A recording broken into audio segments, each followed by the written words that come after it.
apabila pekerja itu dapat tercover BPJS Kesehatan, maka pekerja dapat lebih outperform dalam bekerja karena mereka sudah tercover.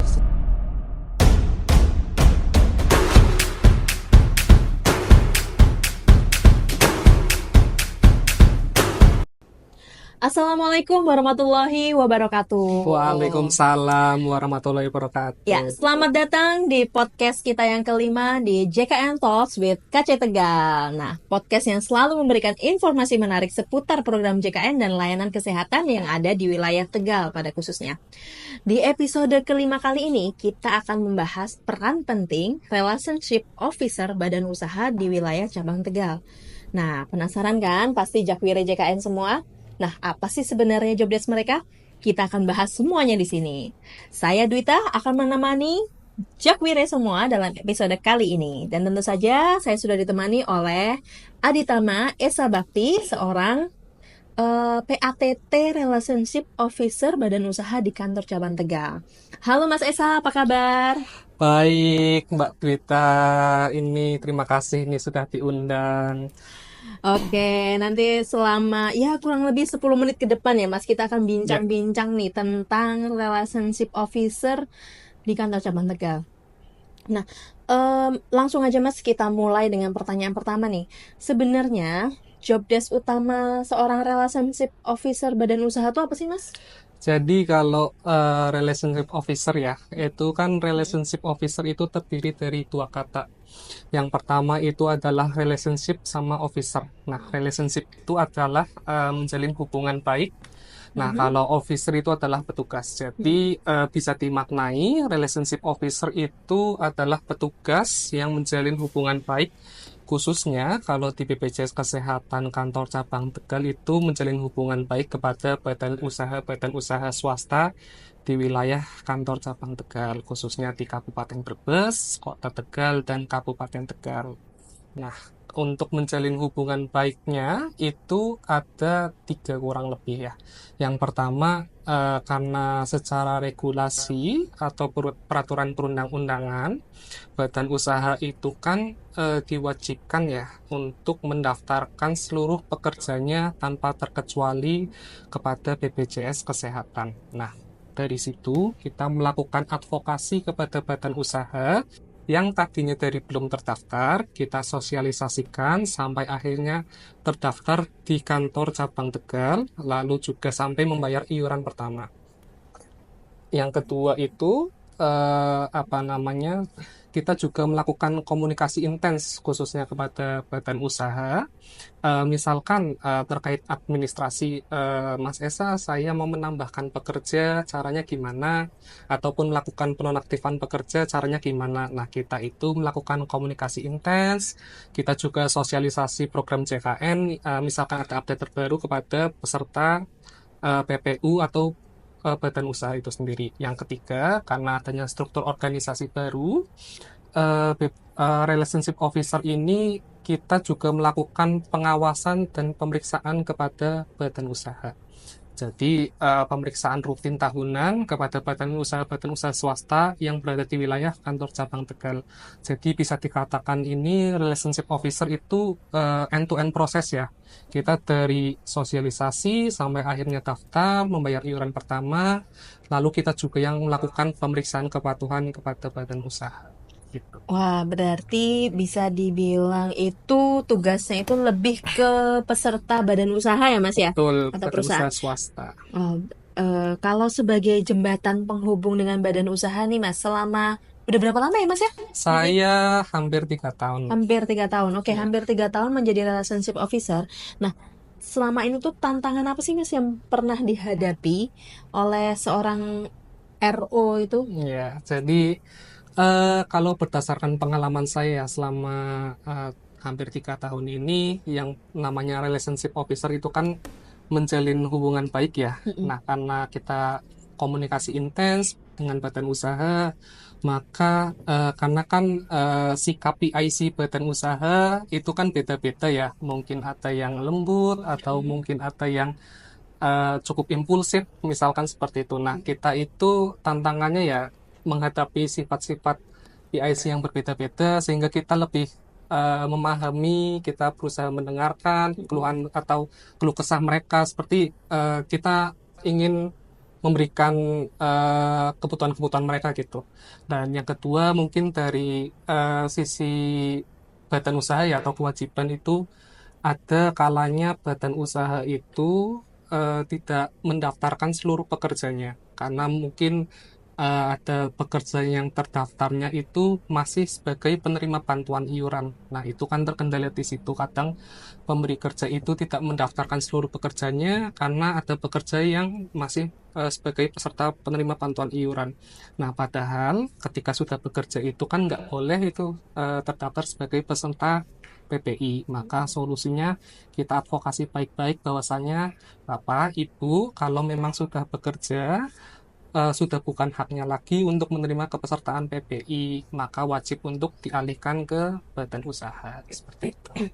Oh gitu. Jadi memang masih banyak ya. Iya, Rata-rata kendalanya di PBI ya. iya di PPI Mungkin mereka seperti itu. takut kehilangan Iya, haknya ya. betul. Mm-mm. Kalau itu tadi Mas, oh ya, boleh tahu nggak sebenarnya jumlah badan usaha di wilayah Tegal nih berapa sih Mas? Kalau di wilayah Tegal Yang sendiri, sudah terdaftar? yang sudah existing itu kurang lebih ada 2.000 hingga 3.000 badan usaha Banyak yang ya. masih terdaftar di BPJS Kesehatan. Oh, besar ya. Iya, cukup Cukup besar. kayaknya iklim perekonomian industri usaha juga di Tegal ini juga pesat Iya, ya. Jadi, besar, cukup besar. oke Mas.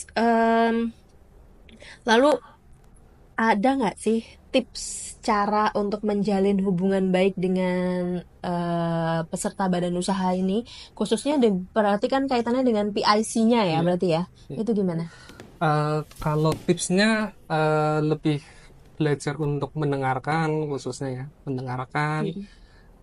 keluh kesah mereka, lalu kendala-kendala mereka seperti apa, juga halnya dengan kita turut membantu, istilahnya ikut membantu, memberikan edukasi bisa kepada perwakilan pekerjanya ataupun para pekerjanya seperti itu.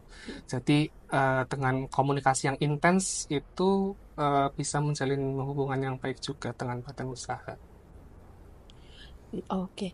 Ini dibagi nggak sih Mas untuk jumlah RO di wilayah Tegal berapa ya? Di kantor cabang Tegal? Untuk saat ini ada 6 RO-nya di wilayah di kantor cabang Tegal ya. Itu Mm-mm. ada 2 yang megang di Kabupaten Brebes, lalu Mm-mm. ada 2 juga yang megang di Kabupaten Tegal, sisanya dari Kota Tegal gitu. Itu paling banyak itu badan usaha ada di wilayah mana nih Mas? Kalau paling banyak ya kalau pesertanya itu ada di Kabupaten Brebes itu Mm-mm. ada di pabrik sepatu, Oh itu iya ya. jumlahnya pekerjanya itu sampai 14.000 pekerja. Wah, Itu luar cukup biasa banyak memang. itu. Iya. Menyerap tenaga kerjanya besar Iya. sekali ya. Oke, nah ini nih, ini apa ya? Hal apa nih yang paling berkesan selama 3 tahun menjadi RO ini? Oke, selama 3 tahun ya menjadi RO itu yang paling berkesan itu ada beberapa hal. Mm-mm. Kalau dari saya sendiri itu yang pertama, dengan kita sebagai RO, kita Mm-mm. kan melakukan sosialisasi Mbak Tita. Mm-mm. Kita ke lapangan, kita bertemu dengan para pekerja. Eh, jadi dengan sosialisasi ke lapangan kita bisa Mm-mm. tahu nih badan usaha ini bergeraknya di bidang apa.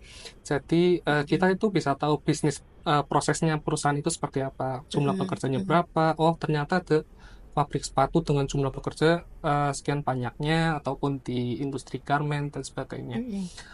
Lalu yang kedua tentunya eh, dengan sebagai RO ya kita kan lebih mengenalkan produk-produk kita kepada eh, peserta-peserta pekerja itu, Mm-mm. kita memberikan kemudahan-kemudahan sehingga saya ada pengalaman ketika peserta itu merasa terbantu dengan adanya segmen PPU di BPJS Kesehatan, karena segmen PPU ini kan yang dikhususkan pada para pekerja ini cukup terjangkau ya, hanya Mm-mm. 5% dari pemberi kerja, yakni 4% dari pemberi kerja, 1%-nya dari pekerja. Jadi secara iuran terjangkau, lalu apa namanya, dengan dapat mengcover 5 anggota keluarganya. Jadi mereka dapat mengcover anggota keluarganya dan dapat mendapatkan pelayanan yang maksimal dari adanya BPJS Kesehatan itu sendiri.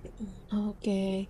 Oke, itu tadi gitu ya Mas ya. Lalu kalau misalkan nih Mas, kalau badan usaha ini yang mau mendaftarkan anggota keluarganya itu Mhm. atau mau menambahkan gitu, itu mekanismenya gimana? Apakah menghubungi Mas Esa selaku RO atau mereka gimana nih langkahnya mereka? Baik. Sebetulnya untuk langkah-langkah ya, itu Mm-mm, untuk administrasi itu ada dua. Yang pertama, kita kan sebagai RO mm-mm, sudah memberikan akun eDabu atau mm-mm, elektronik data badan usaha kepada badan usaha, sehingga badan usaha itu dapat secara mandiri mm-mm. melakukan administrasi, entah itu penambahan atau penonaktifan, baik itu yang resign atau meninggal dunia. Jadi seluruhnya bisa lewat eDabu. Namun apabila ada kendala-kendala seperti Mas, misalkan ini ada kendala saya nggak bisa menambahkan nih, oh boleh japri saya seperti itu. Jadi ada dua, bisa melewat eDabu atau bisa menghubungi kontak person yang tersedia RO sesuai dengan wilayah-wilayahnya gitu. Oke, gitu ya Mas. Oh iya, tadi itu kan yang terakhir itu kan ada fungsi RO sekarang sebagai pemeriksaan dan pengawasan dan pemeriksaan ya. Betul. Nah, itu langkahnya gimana Mas? Jadi kalau langkah-langkahnya itu kita menyurati kepada badan usaha. Jadi kita menyurati kepada badan usaha untuk sebagai pemberitahuan nih bahwasannya badan usaha ini akan dapat dilakukan pemeriksaan rutin tahunan gitu.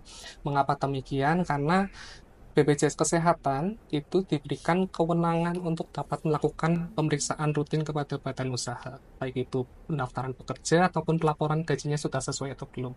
Jadi yang pertama kita surati, lalu selanjutnya dengan kita surati, Mm-mm. di situ terdapat tanggal-tanggal untuk dapat dilakukan pemeriksaannya, Mm-mm. serta lampiran-lampiran yang wajib dipenuhi oleh badan usaha itu sendiri. Misalnya ada data kepegawaian, lalu ada data slip gaji dari si pekerja, data BPJS Ketenagakerjaan dan sebagainya. Itu sesuai dengan standar minimum pemeriksaan gitu.